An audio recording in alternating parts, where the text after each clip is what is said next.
In general, there are two main ways to create records.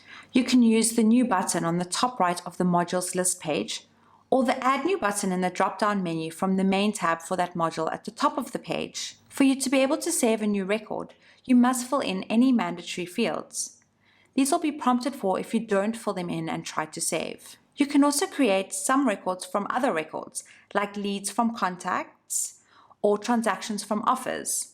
In general, these are two main ways to create records from other records. In the View Record page of any record, use the New buttons at the top right of the screen, or on the Related tab in the appropriate section, click the New button.